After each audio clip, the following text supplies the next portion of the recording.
네, 마태복음 5장 7절의 말씀입니다.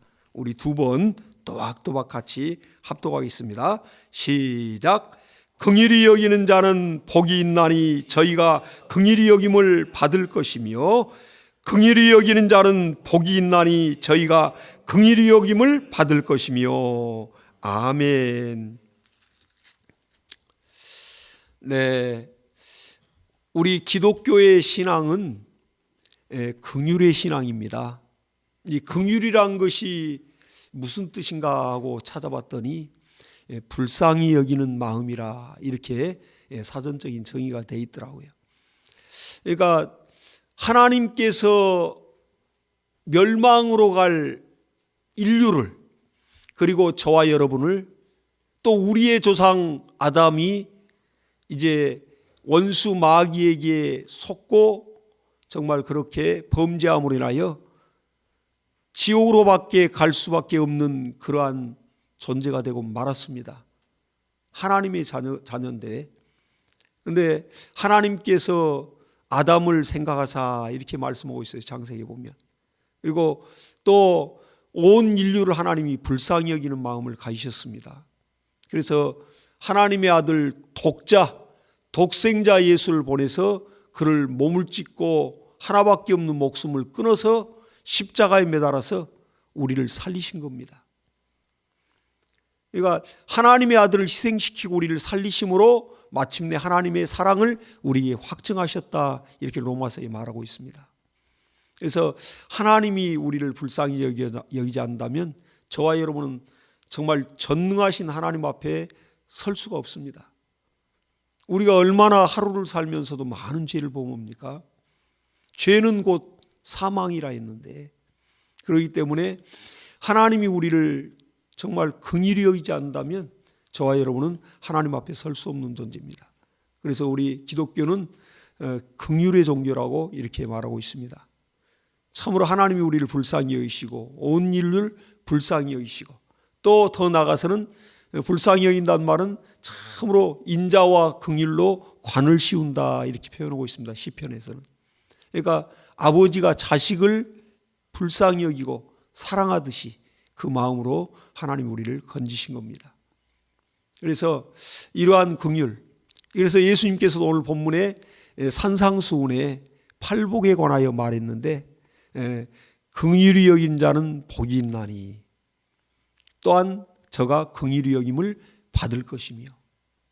그러니까 우리가 정말 이 이웃사랑이라는 게 긍휼이 없이는, 불쌍히 여기는 마음이 없이는 사랑할 수가 없습니다. 그러니까 내 이웃을 우리가 사랑하라, 내 몸과 같이 사랑하라, 예수님 말씀했거든요. 이웃을. 쉽지 않는 계명이요, 명령이죠. 근데 이웃이라 하니까 여러분들 대체적으로 이웃하면 내 집 건너편에 사는 이웃들, 그렇게 생각하죠. 물론 그분들도 우리의 이웃입니다. 그러나 가장 가까운 이웃이, 바로 가장 가까운 이웃이 아내와 남편이에요. 또 부부입니다. 부부도 원래 서로 모르던 사람들이 이렇게 만나서 가정을 이루고 자녀를 생산하면서 가문을 이루었습니다. 그러니까 무촌이라고, 촌수가 없어요. 가장 가까운 것 같으면서도 나중에 헤어지면 완전히 남남 아닙니까? 그러듯이 뭐 연결고리도 없죠. 뭐 촌수도 없는데 부모와 자식은 그래도 이 촌수가 형성이 되지 않습니까? 근데 그러니까 가장 가까운 이웃이 내 아내요, 내 남편이요. 또 가장 가까운 이웃이 바로 그 다음에 또 부모와 자식 간 관계입니다. 그리고 또 친척들, 사촌들, 또 친지들, 그리고 또 친구들, 또 그리고 직장의 동료들, 그리고 또 주변에 같이 어울려 사는 이웃들, 바로 가장 가까운 사람들이죠. 그러듯이 예수님은 내 이웃을 내 몸과 같이 사랑하라, 이렇게 말씀했습니다. 그리고 누가 오리를 가자 하면 심리를 가지고, 겉옷을 추워서 겉옷을 달라면 속옷까지 이렇게 벗어달라, 예수님이 그리 말씀했습니다. 그러한 명령은 그 안에 어떠한 마음이 들어있냐면 불쌍히 여기는 마음이 들어있거든요. 그러니까 가정에서 이러한 갈등도요, 부모 자식 간에도 그렇고 또 부부 간에도 갈등이 있을 수 있습니다. 가장 가까운 이웃 간에, 또 부모 자식 간에도 갈등이 있을 수 있어요. 일생을 또 서로 얼굴도 안 보고 사는 가정도 있고 정말 굉장히 어려운 가정들도 많거든요. 근데 어느 순간인가 모르게 정말 아내를 쳐다보니까 어느새 머리에 이렇게 서리가 연져 있듯이 흰머리가 나고, 그리고 또 그렇게 고왔던 정말 아내가 벌써 이제 나이가 들고 또 늙어가고, 그러면 이 보다가 남편이 불쌍한 마음이 드는 거예요. 나 같은 인간 만나가지고 이렇게 일생 고생했구나, 이제 그런 마음이 드는 거죠. 이 측은지심이라는 게요, 정말 옛날에 어르신들이 했던 말씀이 하나도 틀린 게 없더라고요. 나이가 먹어갈수록 그러한 마음이 들어요. 정말. 그리고 또 아내도 또 남편을 볼 때 참 이렇게 가장으로서 또 가정을 책임져서 얼마나 고생했을까, 이런 마음이 드는 거거든요. 그러니까 서로 그런 마음이 들 때 이러한 모든 갈등이 눈 녹듯이 사라져 버립니다. 참 신기하죠. 또 부모와 자식도 마찬가지죠. 이제 자식도 이제 부모의 뜻대로 이제 성장해 주면야 뭐 할렐루야겠지만은 또 마음대로 어찌 됩니까 이게? 그러면 부모와 자식 간의 갈등이 또 생기죠. 그러나 어느 정점에 가서는 그래도 내 자식인데, 그리고 또 자식은 또 정말 아버지 어머니가 또 잘 자기를 양육을 못했다 할지라도 그래도 내 부모인데 하면서 이렇게 또 측인을 여기는 마음이 들어갈 때 그러한 불만과 그러한 갈등이 한순간에 눈 녹듯이 녹아버립니다. 그때 비로소 온전한 가정이, 온전한 인간관계가 이렇게 이제 이루어지는 것이거든요. 그러니까 이 긍휼이라는 게, 하나님이 우리를, 저와 여러분을, 인류를, 아담을 긍휼히 여기지 않았다면 우리 뭐 이 땅에 살아봐야 뭐 죽고 난 다음에 갈 곳은 지옥밖에 없는 거죠. 근데 하나님이 범죄한 그 아담과 하와를 긍휼히 여기시고 또 불쌍히 여기시고, 그리고 이제 에덴에서 추방하실 때 잘됐다 이놈들, 한번 골탕이나 먹어봐라, 한번 지옥이나 가봐라, 너희들이 내 말 안 들었지, 하나님 이러시지 않았어요. 에덴에서 그들을, 에덴 동산을, 생명나무를 이렇게 두루도는 화영금 천사들로 지키고, 그리고 그들을 에덴에서 추방할 때 하나님의 마음은, 하나님이 참 사랑했잖아요 아담과 하와를. 그들을 추방할 때 그들의 연약성으로 인하여 마귀에게 속고 범죄한 것이니까 하나님이 아시거든요. 그런데 그들을 추방할 때 너희들은 살아서 돌아오라, 하나님 그런 마음으로 그 생명나무를 지키고 그들을 추방했습니다. 그러니까 정말 피 흘리더라도 살아서 돌아오라. 에덴 밖은 이제 전쟁터거든요. 저와 여러분이 바로 삶을 사는 이 음부, 이 세상은 마귀가 임금된, 아주 마귀와 그의 사자들과 귀신들의 악령들이 우글거리는 전쟁터입니다. 우리 신앙생활은 영적 생활이요, 영적 전쟁이에요. 그러니까 방심하다가 섰다 하는 자 넘어질까 조심하라. 신앙이 연조 자랑할 거 없어요. 저도 신앙생활 35년째 지금 우리 성락교에 넘어가지만은 신앙생활 연조 자랑할 거 없습니다. 우리가 우리 자신을 돌아볼 때 얼마나 연약합니까? 얼마나 우리 믿음이 정말 때로는 좋은 것 같다가도 때로는 이렇게도 믿음이 없을까 할 때가 한두 번이 아니잖아요. 그러듯이 섰다 할 때 넘어질까 조심하라 하나님 말씀했어요. 너희가 남은 구원하고 너희가 버려질까 조심하라 또 말씀했습니다. 그렇기 때문에 하나님의 긍휼을 힘입지 않고는 정말 우리가 하나님 앞에 설 수가 없어요. 마음으로 벌써 범죄한 것도 죄인데, 뭐 우리 하루를 생활하면서 우리 마음 안에서 정말 살인하고 또 간음하고 도둑질하는 것이 얼마나 많습니까? 눈으로 보고 저거 내가 가졌으면 좋겠다. 그 탐심이 바로 도둑이라고 했잖아요. 그리고 아름다운 여인을 보고 아이고 내 아내 삼았으면 좋겠다면 그것도 범죄죠. 그리고 또한 정말 이렇게 괴롭힌 사람이 있다든가 아니면 또 이렇게 또 정말 미운짓거리는 사람, 저거 정말 정말 죽었으면 좋겠다. 그러면 그것도 마음으로 또 살인한 것이죠. 그러니까 마음으로만 먹어도 그걸 하나님은 체크를 하신다고요.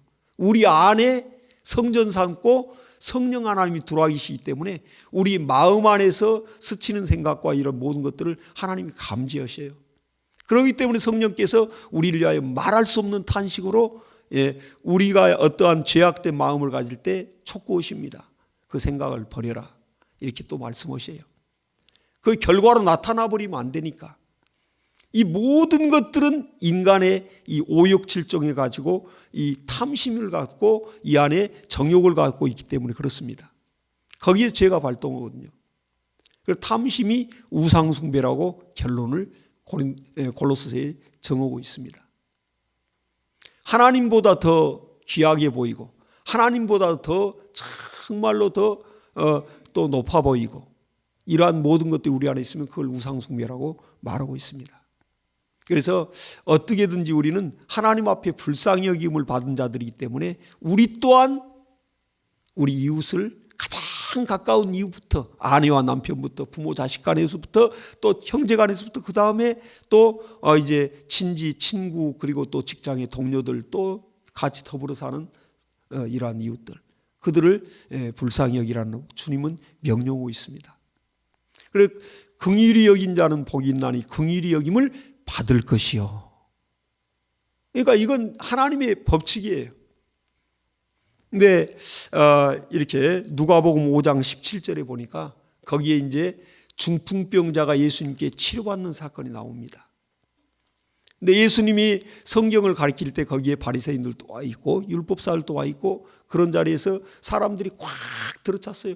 예수님이 가는 곳마다 사람들이 막 그냥 병자들이 몰려오고 인생에 문제가 있는 자들이 몰려오고 괴로운 자들이 몰려오고 또 정말 뭔가 지혜를 얻고자 하는 그런 지혜자들이 몰려오고 예수님 가는 곳마다 인산인해를 이뤘거든요. 그러니까 예수님이 그때도 어느 가정에 들어서 말씀을 전하고 있는데 그냥 그 가정 안팎으로 사람들이 꽉 찼어요. 거기서 말씀 듣고 치료받고 인생의 문제를 해결받기 위해서 소문을 듣고 몰려온 것입니다.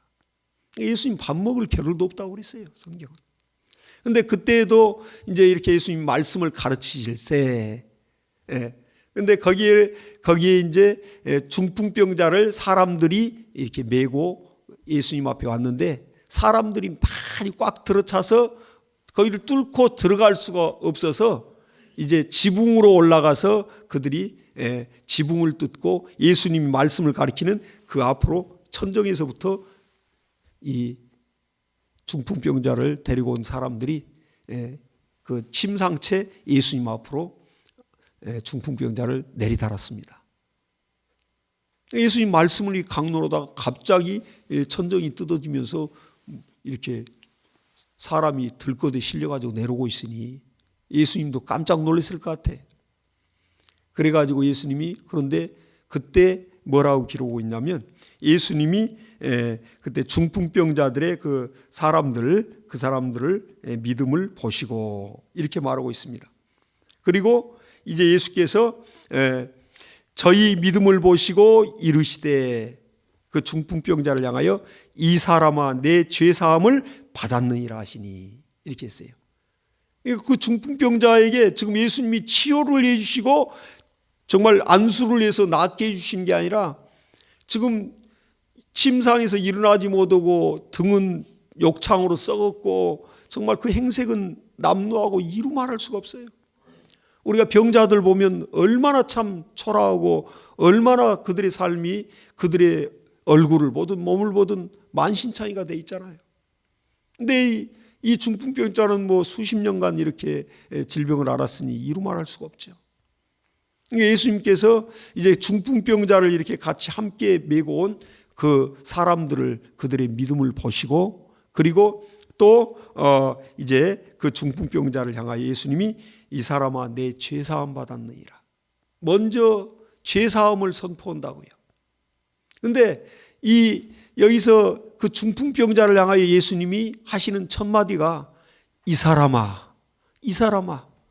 그러니까 주님이 볼 때 마음이 정말 이렇게 움직이시는 거예요.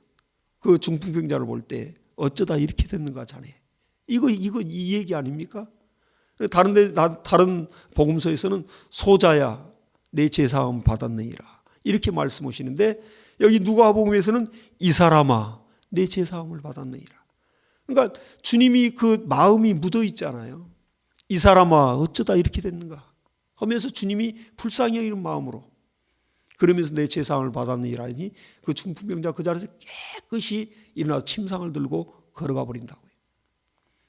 그러니까 이 주님의 이 긍휼히 여기는 마음, 주님이 이 환자를 보고 아픈 사람을 보고, 그리고 주님이 죄악에 허덕인 사람을 보고 이렇게 죄악에 시달리는 사람을 볼 때 주님이 불쌍히 여기는 그 마음으로 말씀하시는 겁니다. 그러니까 예수님께서 우리에게 또 말씀하시죠. 내 이웃이 누구냐. 그러니까 예루살렘에서 여리고로 내려가다가 강도를 만난 사람이 있는데, 그가 강도를 만나서 이제 얼마나 두들겨 맞고 있는 거 돈 다 뺏기고 그리고 옷까지도 그냥 벗겨가 버렸어요. 그래가지고 이 사람이 시름시름 곧 죽어가고 있는데 거기에 이제 레위인 제사장이 지나고 레위인도 지나가고, 근데 그들이 아이고 불쌍하네 하면서 불쌍히 여기는 마음을 가졌다면 불쌍하네 할 것도 없어. 가서 어떻게 이렇게, 아이고 당신 이렇게 어떻게 이렇게 됐냐고 하면서 다 이렇게 돌보지 않겠습니까? 지금 죽어가는 사람, 피투성이 된 사람을 그냥 놔두고 지나가 버리면 어떻게? 그건 긍휼이 없는 거죠. 그러니까 율법은 긍휼이 없어요. 제사장, 레위인 이런 사람들 율법하에 매여 있는 사람들이기 때문에 그들에게는 그러한 긍휼이 없는 것을 율법이 율법을 얘기하는 거거든요. 율법은 이 긍휼이 없는 것. 그런데 예수께서도 내 이웃이 누구냐 하시면서 그때 마침 이제 제사장도 레위인도 보고 그냥 혀만 차고 지나갔다고요. 근데 이제 사마리아인이, 그건 유대인도 아니에요. 사마리아인들은 여러분 잘 아시다시피 그 사마리아인이 어떻게 그들이 사마리아인이라는 그 명칭을 얻냐면, 그들은 이제 솔로몬 시대에 우상을 숭배하니까, 전국적으로 산당을 세우고 우상을 숭배하니까 이제 하나님이 나라를 내가 쪼개버리겠다. 그리고 솔로몬 아들 르호보암 시대 때 이제 두 나라를, 이스라엘을 조그만, 그라는도 조그만 나라인데 두 나라로 쪼개버립니다. 남북으로.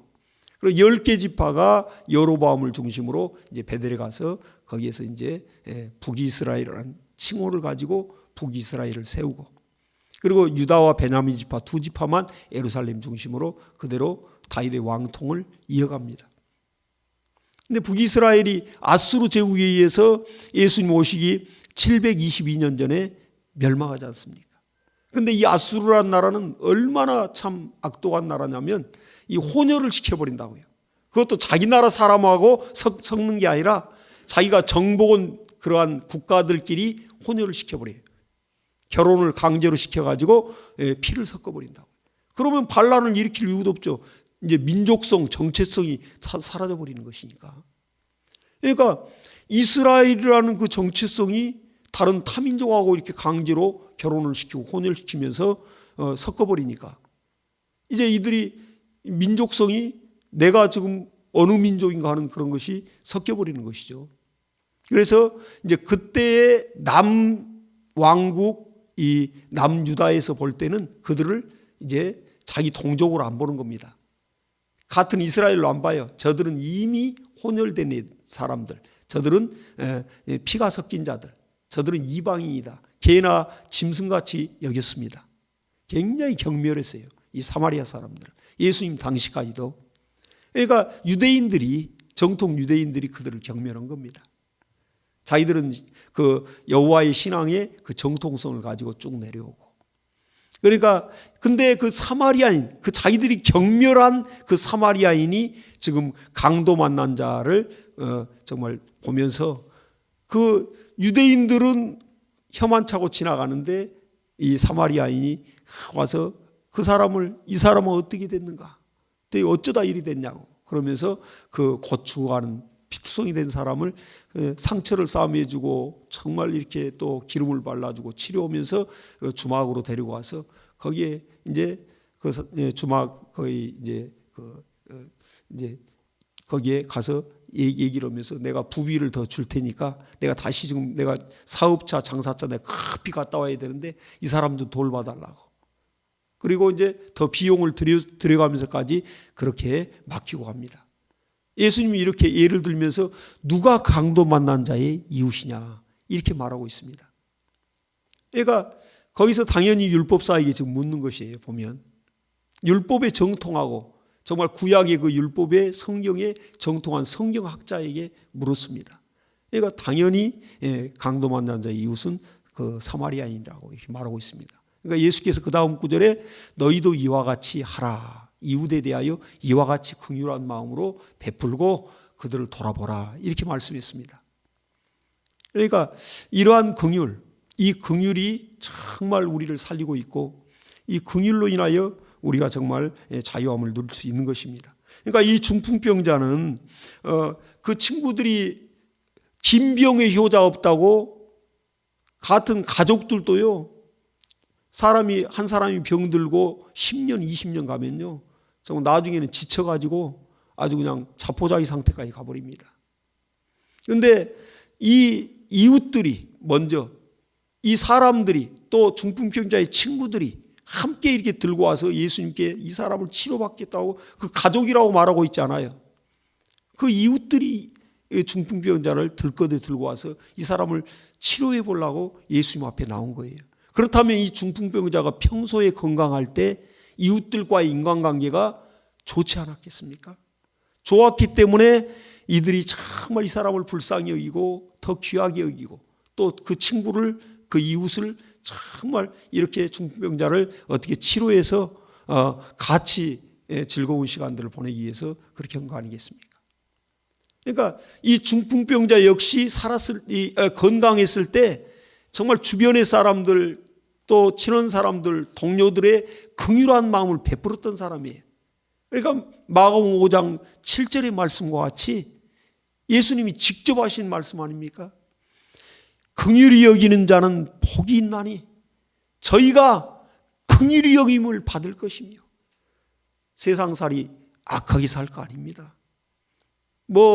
우리가 길게 사는 것 같지만은 100년 한짝에 다 죽어요. 악하게 살면 나중에 그가 어떤 질병에 들든 죽을 때 누가 쳐다나 보겠습니까? 돌아나 보겠습니까?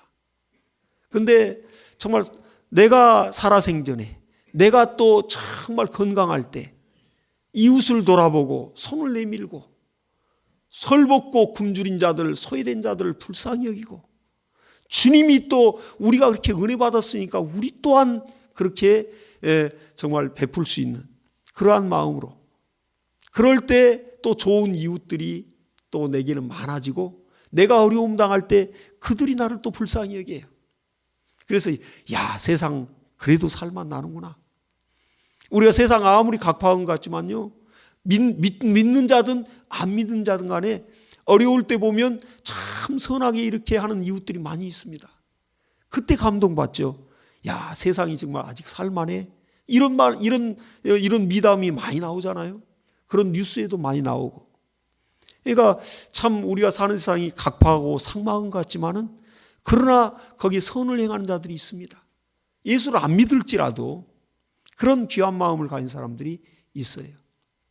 그러니까 이러한 긍휼의 마음이라는 것은 예수님이 정말 이렇게 먼저 그들의 믿음을 보셨다고 말하고 있습니다.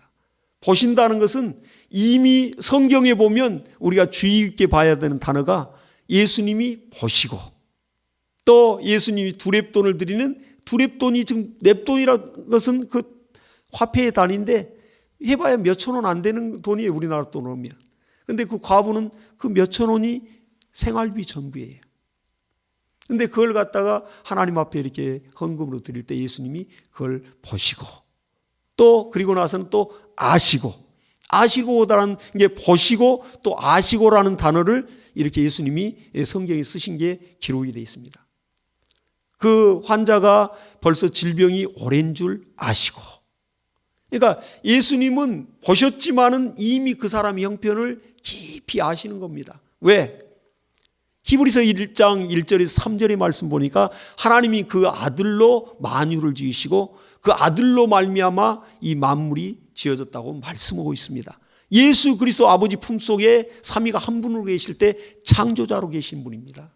그러니까 우리 모든 만물의 사정을 예수님이 아셔요. 그러니까 사람 마음만 그냥 꿰뚫고 아시는 게 아니라 예수님이 성전세가 이제 성전에 들어가는데 반세기를 성전세를 내야 되는데 제자들하고 들어가는데 성전세를 내라 하니까 예수님이 전도고 돌아다니지 무슨 돈이 있겠어요. 그때 가룟 유다가 회계를 맡고 있었는데 그때 같이 없었나 봐요.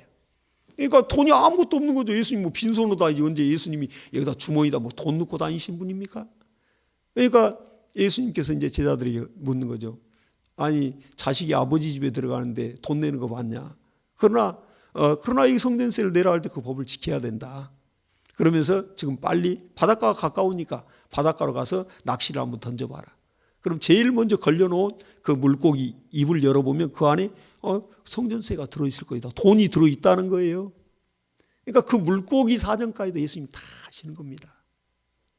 놀랍죠.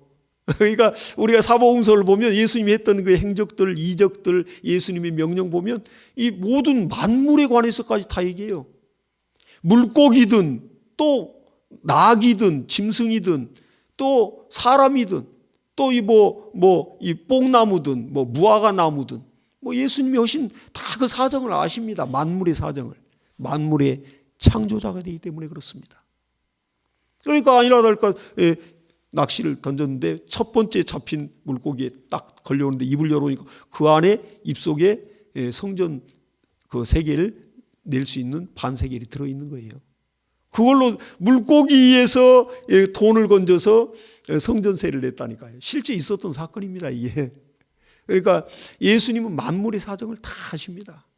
성경에 보면 우리 감동적으로 봐야 될 게 예수님이 보시고 그리고 또 예수님이 또 아시고 이 단어가 꼭 있어요. 저와 여러분 사정이요. 주님이 정말 우리 마음 속속들이 다 아십니다.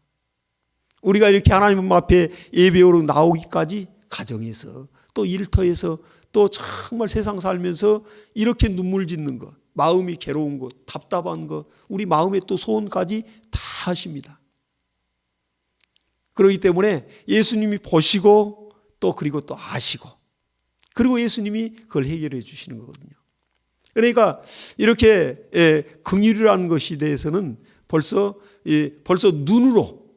눈으로 보고 그리고 마음으로 아시고 그리고 그 다음에 손으로 행동하여 우리를 치료하시고 또 우리를 또한 하나님이 건져주십니다. 항상 이 세 가지가 동일하게 연결이 되어 있습니다. 그래서 이 긍휼이라는 걸 볼 때 이 탕자의 비유에서도 우리가 알 수 있습니다. 탕자가 이제 아버지 재산을 내게 주십시오. 나도 이제 정말 내 마음껏 좀 내 뜻대로 한번 내가 뜻을 펼치고 살아봐야겠습니다. 미리 달라니까요, 아버지, 내 재산을. 그러면서 사실 말도 안 되는 거죠. 아버지가 아직 돌아가시지도 않았는데 재산 달라고 하면 그게 정말 온전한 자식이겠습니까? 그러니까 둘째 아들이 그렇게 재산을 달라 해가지고 자기 분깃을 딱 받아가지고 수억을 챙겨가지고 이제 자기가 나가서 이제 아주 그냥 철이 들었고 했다면 그랬겠어요? 가서 이제 장사를 해서 내가 다 남겨서 내가 부모에게 내가 효도해야겠다. 이렇게 했다면 얼마나 좋아요. 근데 그렇지 아니하고 그 젊은 혈기에 친구들과 어울리고 싶고 놀러 가고 싶고 여행도 가고 싶고 술도 마시고 싶고 여자도 가까이 오고 싶고 뭐 이러면서 다 그냥 며칠 안 가도 다 방탕 생활하면서 다 탕진해 버렸어요. 돈이 없으니까 이제 어디 가서 이제 알바자리라도 구하려고 들어갔다가 농장에 가서 이제 돼지 치는 정말 돼지 치는 일을 한다고요. 근데 너무 배가 고파. 근데 거기서 돼지와 함께 그 쥐염 열매를 같이 먹으면서 정말 거기서 눈물을 흘리지 않습니까? 정말 어쩌다 내가 개돼지 신세가 됐는가 하면서 그때 비로소 정말 회개를 하는 거거든요. 내가 아버지를 떠나서 내 욕심대로 정말 내가 내 고집대로 내가 육신에 좋아하는 대로 살다 보니까 내가 내 인생이 정말 인생 밑바닥까지 왔구나 하고 그가 이제 아버지 집을 생각하는 거예요.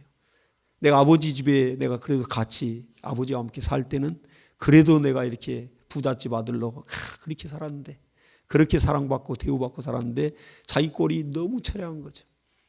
내가 이제 아버지 집에 가서 나를 정말 종이한 사람으로 아들로 말고 종이한 사람으로 나를 이제 써달라 하면 그래도 이보다는 더 낫겠다. 그래 가는 거예요.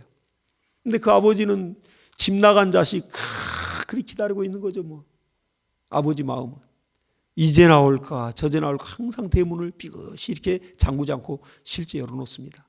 옛날에 이렇게 그런 일들을 어려서 봤어요. 대문을 안 잠그더라고요. 이렇게 자식이 속 썩이고 나갔다 하더라도 이제 다시는 안 볼 것 같이 나갔는데 다시는 꼭 오겠지면서 대문을 안 잠그는 집들을 봤어요. 그런데 그와 같습니다. 근데 그 아들이 세상에 이게 온다는 소식을 듣고는 아직 상거가 거리가 먼데 아버지가 맨발로 뛰어가서 거기서 성경 구절에 보니까 아들을 보시되 아들을 측은히 여겨, 이게 나와요. 아버지가 그 아들을 측은히 여겨, 이 측은이라는 단어를 썼습니다. 정말 그 아버지가 자식을 생각하는 그 짠한 마음과 불쌍히 여기는 마음과 사랑하는 마음과 이게 복합적으로 기록된 겁니다. 그래서 정말 그렇게 남루한 아들을 꽉 끌어안잖아요. 이놈의 자식아 어떻게 또 살다 왔냐 하면서 끌어안고 다시 정말 아들로 이렇게 신분을 이제 복귀시켜주면서 그렇게 상속자로 또 인정해주고 그런 아버지 사랑이 있습니다. 저와 여러분, 하나님 앞에 우리가 언제 하나님의 자식이 됐겠습니까? 본질상 너희는 마귀의 자식, 곧 진노의 자식. 진노란 하나님의 진노의 대상은 마귀입니다. 근데 그 마귀의 자식으로 진노의 자식으로 너희가 살지 않았냐? 그러나 이제 우리가 참 이렇게 은혜 받고 하나님의 자녀가 된 것입니다. 그래서 이러한 은혜 받고 사랑받은 자로 우리도 역시 이웃을 사랑하며 살라 하나님 말씀하고 있습니다. 가장 가까운 이웃이 말씀드렸지만 이웃하면 꼭 옆집 아저씨, 옆집 아줌마, 옆집 자녀들 생각한다고요. 아니요. 가장 가까운 이웃이 내 사랑하는 아내요, 내 사랑하는 남편이요, 내 사랑하는 자식부터 내 이렇게 이웃이 되는 것입니다. 그래서 우리가 서로 긍휼히 여기고 정말 불쌍히 여기는 마음을 가질 때 모든 문제는 해결됩니다. 그때 하나님 나라가 이루어지는 것이고요. 오늘 우리 이 시간에 기도할 때 하나님 정말로 긍휼을 행하지 아니하고는 긍휼 없는 심판이 있다 말씀했고 또 긍휼은 심판을 이기느니라 분명히 말씀했으니 우리가 정말 긍휼히 여김 받기 위해서는 우리가 긍휼히 여기는 자가 될 수 있도록 또 우리가 긍휼히 여김 하나님 앞에 받았으니 우리 또한 마땅히 이웃을 긍휼히 여기고 구원의 길로 또 인도하고 또 섬길 수 있는 능력 달라고 기도하겠습니다. 하나님